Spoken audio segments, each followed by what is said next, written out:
They run from the bedrock, which here in this spot is 160 feet below ground, all the way up to the very, very top of the building. Everything else just hangs off that center spine. Next, on the right, is the Boeing headquarters. Nikki. Super fun place Boeing to work building. over the last few years. Sometimes I think about cutting that joke, but then something happens at Boeing that just keeps it fresh, out of my control. And true as of late. About a year ago, Boeing announced that they are leaving Chicago. No more jokes for me. That's fine. This building was not constructed for Boeing. It was constructed to be the headquarters for the Morton Salt Company. Morton has since moved over into the Hot Pocket-shaped River Point building, and Boeing moved in here from Seattle. However, as we come out from under this bridge, you can take a look up at the very, very top, and you'll find a panel of 6 giant holes opening that rooftop up to the sky. Now, if you were designing a building for a table salt company and you put holes in the top, what are you trying to replicate? A salt shaker. You see, architects can be fun and playful people, just like you and me. We are now headed into what I like to call Art Deco Canyon. There will be Art Deco on both sides of the boat.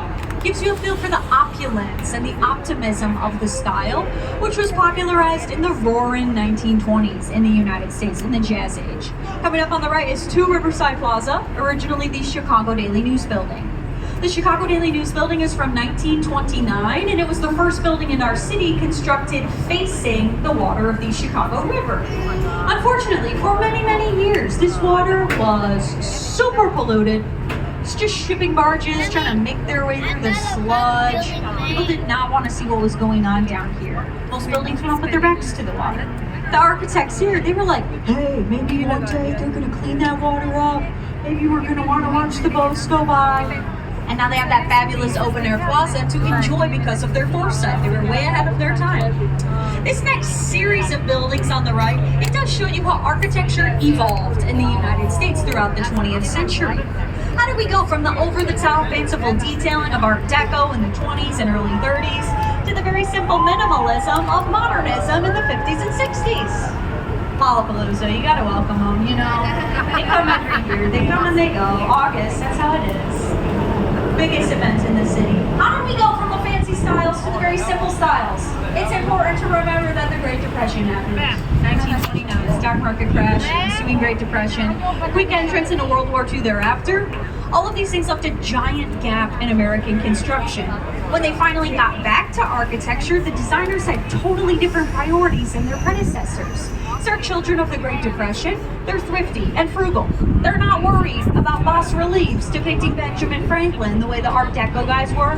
They want to get these buildings up quickly and cost effectively so we can focus on the business that would take place inside. These twin black box buildings, this is Gateway Center 1 and 2 from 1965 and 67. As we moved into the 1970s, things loosened up a little bit. Instead of just designing black box buildings, started to design gray box buildings, brown box buildings, white box buildings, like Gateway Center number 3 from 1971. White box buildings, gray box buildings, these represent a style of architecture called international style. International style is super easy to remember. You could pick that building up and put it anywhere in the world at that time and it would still make sense. It's not in conversation with its location at all. It's also the first really internationally popular style of building design. Things were really region specific up until that point. It wasn't until the 80s and 90s that we saw those really creative styles once again. The wacky and whimsical postmodernism, site-specific contextualism, like Gateway Center 4. That's that curving green glass building on our right. That curve mimics the curve of the river below. And there's a pinched facade to the green glass windows. Creates a rippled reflection. Makes it look as though we just pulled that building up from the bottom of the water. This building makes the most sense right here. It is from 1983. Closer to us, you have a smaller black box building. This one has big X's on its side. This is the former Mid-America Commodities Exchange Center.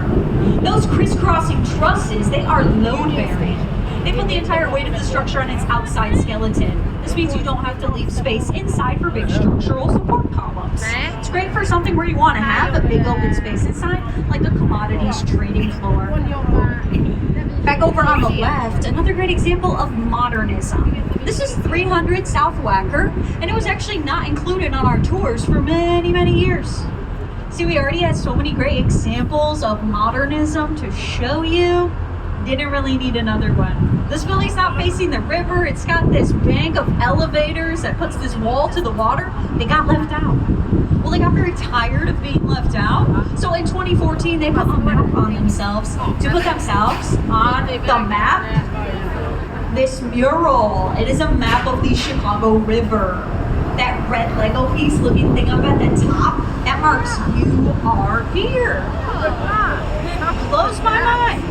One simple work of art transforms this whole building into something that everybody talks about. All they had to do was paint the map. I say all they had to do was paint the map, but it cost them $850,000 to paint the map. Speaking of things that everybody talks about, back over on the right, another giant limestone building. This one might look familiar to you as the Gotham City Bank, robbed by the Joker at the beginning of The Dark Knight. This is the old Chicago Post Office. The old main post office, it was completed in 1932. At that time, it was the largest post office in the entire world. You might be thinking, hey Courtney, what do you guys see with such a big post office? It is important to remember that Chicago was the headquarter location of many different mail order catalog companies. Sears Roebuck, Montgomery Ward.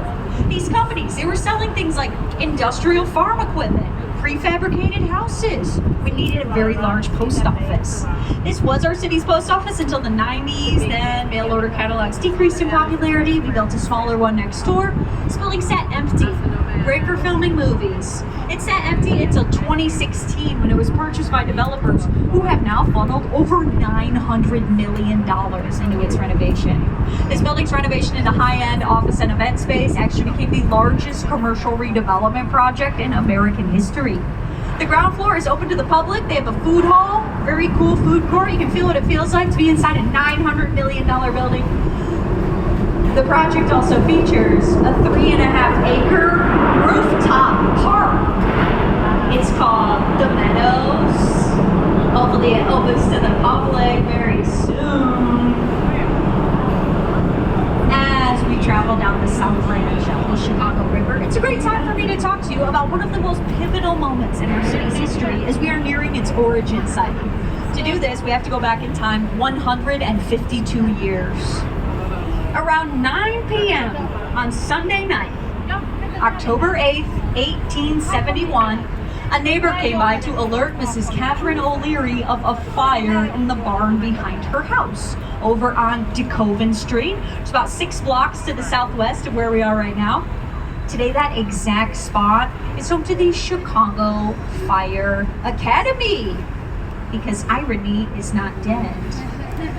This city had rarely been drier. They hadn't seen rain since the 4th of July. This is October. Plus the young city, only about 35 years old at this point, had been constructed almost entirely, even the streets and sidewalks, out of wood. Strong winds from the southwest blew the flames from Mrs. Catherine O'Leary's barn into the heart of the downtown area. People thought they were safe over on the east side of the south branch of the river, north side of the main branch of the river. The river's so polluted at this point, there's a thick layer of oil over the top.